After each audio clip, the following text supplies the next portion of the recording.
ये देश भर में जहां भी कॉरपोरेट के खिलाफ और सरकार उनके साथ दे रही है, जो भी पार्टियों का सरकार का, तो वहां पर ये कंपनी आतंकराज चलता रहता है। यह अभी हर दिन हर जगह, क्योंकि ये कॉर्पोरेट हमारे लिए नहीं है। विकास की बात बोलते हैं, विकास के लिए नहीं है। वो आए हैं उनका प्रॉफिट के लिए, मुनाफा के लिए। और ये मुनाफा के साथ आज की जो राजनीति है देश में, हमको समझना है। अगर नहीं समझेंगे राजनीति को, तो हम संघर्ष को अंतिम रूप से सफलता के साथ पहुंच नहीं पाएंगे। तो आज की जो राजनीति है, ये कॉर्पोरेट के चंगुल में है, ये नियंत्रण में है। और उनका प्रॉफिट, उनका मुनाफा, उनका जो शोषण, जितना भी वो नदियां सूख जाए, जंगल खत्म हो जाए, जमीन सूख जाए, तो उसके कोई देना नहीं है, उनके प्रॉफिट है। और उनके साथ जो भी सरकार हो, जो भी ब्यूरोक्रेट्स है, उनके सब साथ देते हैं, उनके साथ गठबंधन है। तो ये तो भ्रष्टाचार का जो व्यवस्था थी, तो उसको लेकर वहां लोग, जब आदिवासी हो, किसान हो, उनको बर्बाद किया जाता है, विकास के नाम पर विस्थापन करने के लिए जबरदस्त किया जाता है। उसी समय पुलिस का लाठी गोली भी बरसती है, और उसके साथ साथ जो लोगों के साथ देते हैं, में से भी हमला हो रहा है। उड़ीसा में हो रहा है। वही वेदांत के बारे में बोलती थी शबना जी। यहाँ पर आप अनेक कंपनी के खिलाफ लड़ते रहते हैं, वहां पर वेदांत के खिलाफ हम लड़े हैं, अदानी के खिलाफ हम लड़ते रहते हैं। वहां में हमारे पर भी हमला हुआ है, हमको किडनैप किया गया एक बार सिनेमा स्टाइल में। दूसरा बार अटेम्प्ट किया किडनैप में, हम बचा लिया, आदिवासियों ने हमको बचा लिया रास्ता में। अभी 3 साल हो गया, पुलिस भी हमको किडनैप किया वेदांत के लिए, एक होटल संघ। अभी तक पुलिस मानती नहीं है, मगर कौन हमको किडनैप किया बताते भी नहीं है। अभी उड़ीसा में राजेंद्र जी तो घूमते रहते हैं देश में, उड़ीसा में बार बार जाते हैं नदी को बचाने के लिए। अभी गए थे वहां, 1 महीने पहले गए थे, जहां खनन को विरोध करते हैं आदिवासी और दलित से मिलकर। वहां है उड़ीसा के रायगढ़ जिला में, कोडान जिला में 3 साल हो गया लोग लड़ते रहते हैं। बहनों माल आगे में चलते रहते हैं और जेल में भी जाते हैं। तो वहां पर रात में लोग सोते रहते, पुलिस लाठी गोलियां लेकर जबरदस्त और कंपनी गुंडाओं को साथ में लेकर रात में जब सोते थे रहते, उस समय लोगों के घर में आक्रमण होता है, गांव के ऊपर आक्रमण होता है। हमारे सुंदरगढ़ जिला में और एक गांव में जो खनन के विरोध में 8 साल से लेकर अब लड़ते रहते हैं। ग्राम सभा का रेजोल्यूशन है, 2013 का जो कानून है, बिना ग्राम सभा में जमीन नहीं हो सकता। उसी तरह जंगल अधिकार कानून 2006 के नाते आदिवासी इलाका में नहीं हो सकता अगर ग्राम सभा की स्वीकृति नहीं है। और 5वां अनुच्छेद संविधान का जो ये प्रकृति संसाधन का मालिक कौन है, ना कोई कंपनी, ना कोई सरकार, ना कोई व्यक्तिगत रूप से, मगर आदिवासी समूह समाज उनका मालिक है। फिर भी जबरदस्त कानून के खिलाफ, संविधान के खिलाफ ये जबरदस्त विकास के नाम पर विनाश को थोप दिया जाता है। और अभी अभी तो नुकसान होता है देश में। बहु नदियां सूख गई, जंगल उजड़ गया। जब हम देश में हर जगह, ये राजस्थान हो, उड़ीसा हो, छत्तीसगढ़ हो, जहाँ भी हो, आज जब खनन के लिए परमिशन दिया जाता है, पहले तो ये पर्यावरण प्रभाव क्या होता है, अक्सर होता है, एनवायरमेंटल इम्पैक्ट असेसमेंट होता है। मगर इसमें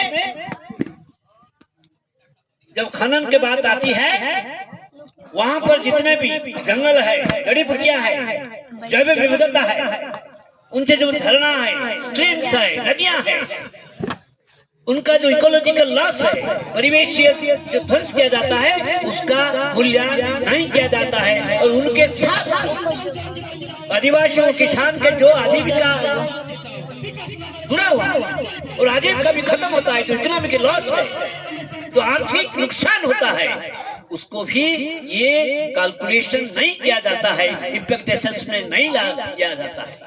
ताकि क्या जाता है, खनन होगा, देश विकसित होगा, विकास आगे बढ़ेगा। ये हम सभी के लिए आज ये एक चैलेंज है, एक चुनौती है।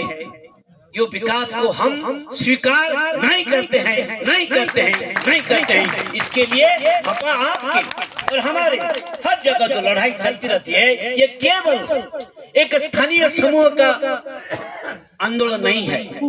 ये केवल क्षेत्रीय जमीन या जंगल को बचाने के लिए नहीं है। ये पूरा दुनिया को, धरती माता को, प्रकृति को बचाने के लिए एक बड़ा ऐतिहासिक कदम है। आगे क्या इतिहास लिखेगा, और जब उसको लेकर दुनिया रहेगी, आज नहीं कल, तो ये आपका सभी लोगों का, सभी क्षेत्रीय आंदोलन का एक एक पन्ना दिखा जाएगा। तो ये परिवर्तन के लिए हमारा आपके संघर्ष जारी रहेगा। इसमें हम सभी का जिम्मेदार है और भागीदारी जबरदस्त रहेगा। मैं ज्यादा नहीं बोलूंगा और एक दो शब्द बोलूंगा। हमारे वहां पर बक्साइट खनन होता है। ये तो 70 साल हो गया, 78 ईयर्स हो गया। उड़ीसा में जबरदस्त लोहा का पत्थर, मंगानीज, कोयल, ये सब कुछ खनन होता है। और वहाँ बक्साइट, देश का बक्साइट 60% उड़ीसा में है, और ये 60% 5 जिला में। वहाँ पर 40 साल पहले एक बड़ा इतिहास का आंदोलन हुआ था भारत सरकार के बालकों के खिलाफ। अभी वेदांत के हाथ में चल गया। तो उस समय बक्साइट खनन होने से पानी का स्रोत खत्म हो जाएगा। जहां बक्साइट है, पहाड़ है और बक्साइट है, प्रकृति कुदरत का ये सबसे बड़े हमको अवदान है, जो दान है, गिफ्ट है। क्या वहाँ का इको है, वो हीरा का इको है, पानी मौजूद रहता है। वो एक पूरा मेटल है, पत्थर है। ये केवल एल्यूमिनियम के नहीं, एल्यूमिनियम के लिए नहीं है। बहुत बड़े बड़े लोग, बहुत प्रोफेसर, साइंटिस्ट बोलते हैं हम क्या करेंगे, क्या जमीन के नीचे जो खनिज है उसको क्या ऐसा करके रखेंगे, उसको इस्तेमाल नहीं करेंगे। उनका आंसर, उनका उत्तर यह है कि ये जो खनिज है, यह है हम कुछ हद तक हम इस्तेमाल कर सकते हैं, जब तक वो खनन से जंगल नहीं उजड़ेगा और नदियां नहीं सूखेगी, झरना नहीं सूखेगी। इसी तरह हम चाहते हैं कि कुछ आम आदमी के लिए, पब्लिक के लिए, जितने भी जरूरत है उसको हम इस्तेमाल कर सकते हैं, और उसका भी एक लाइन ऑफ कंट्रोल जो लक्षण रेखा खींचना होगा। इसीलिए आज तक हमारे देश में एक राष्ट्रीय नीति नहीं है, किसी तरह हमारे प्राकृतिक संशोधन को आम आदमी की जरूरत के लिए ही इस्तेमाल किया जाएगा। वो भी एक है, वो भी विकास है। मगर आज क्या होता है, आज बड़े लोगों के लिए जितने पैसा है, उपभोक्ता के लिए, आयस के लिए जो चीज जो प्रस्तुत किया जाता है, जो इंडस्ट्री है, उनके लिए है, और इसमें आम आदमी की फायदा नहीं है।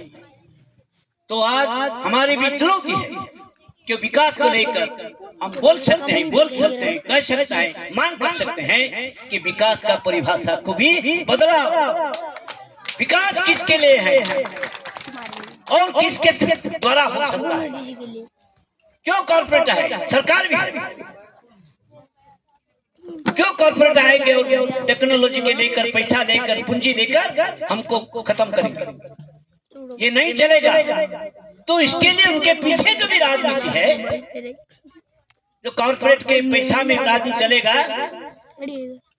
अंबानी, अदानी और टाटा जिस लोगों को लिए चलेगा, ये नहीं चलेगा। ये हमारे हर संघर्ष के साथ साथ ये एजेंडा को रखना चाहिए कि हमको राजनीति को भी बदलना है। जो राजनीति सस्टेन डेवलपमेंट बोलते हैं, निरंतर विकास जो बोलते हैं, गिरिजन नदी बहेगी, अरावली पर्वत रहेगा, तो हम लोग की जीविका भी सुरक्षित रहेगा और विकास भी होगा। पानी को लेकर, जंगल को लेकर, खेती को लेकर विकास होगा। इसमें ज्यादा से ज्यादा आजीविका है, उसको खत्म करके कितने भी विकास कर दिया वो ये जो मानवता खत्म हो जाएगा। और हमें उड़ीसा में अभी जो बड़ा आंदोलन चल रहा है, ये सबसे बड़ा आंदोलन अभी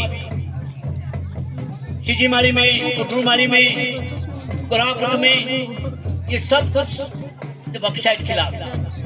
और जब हम अरावली आए गए, हम एक लोक अधिकार यात्रा निकाली फरवरी महीने और मार्च तक। उनका मकसद है राजनीतिक दल को भी चुनौती दिया गया, आप क्या चाहते हैं कि सब कुछ खत्म कर दिया जाएगा और भविष्य में कुछ न रहेगा? और लोगों को उखाड़ कर विस्थापित करके, और जब नदियां सूख जाती है, जंगल खत्म हो जाता है खनिज के बाद, तो क्या ये क्लाइमेट चेंज को और आगे बढ़ाएंगे या उसको रोकेंगे? अगर आप वो भी चाहते हैं, क्या लोगों को गोली चलाकर करेंगे या गणतांत्रिक प्रक्रियाकरण में करेंगे? ये सवाल पूछकर हम यात्रा निकाले और हम निकले करेंगे। क्या गया जो हम बचाने के लिए जो बक्साइट है, जो 5 जिला में, गंगामर्दन से देवमारी, उड़ीसा का अरावली, हमें इनाम दिया है। ये इलाका को हम 5 जिला में, देश का 60% बक्साइट है, वहाँ के नदियां है, विजय है, बायोडाइवर्सिटी है, जंगल है, लोगों का आजीविका है, और विशेष करके आदिवासी है। तो हम उसको लेकर बोलते हैं, अब स्लोगन हमारा उड़ीसा में, गंगामर्दन से देवमारी, ये है उड़ीसा का अरावली। आप उड़ीसा का अरावली को पाने के लिए, जो बचाने के लिए जो संघर्ष जारी है, वही उड़ीसा में भी जारी है। अभी अभी राजनीति गए हैं, मैं फिर आपके सामने उनको मैं धन्यवाद दे रहा हूँ कि वो बार बार जाते हैं और सवाल उठाते हैं लोगों के साथ। उसी तरह हम लोग हर जगह हमारा संघर्ष को जारी रखे, और ये विकास के नाम पर तो जबरदस्त होता है, तो विनाश हो रहा है।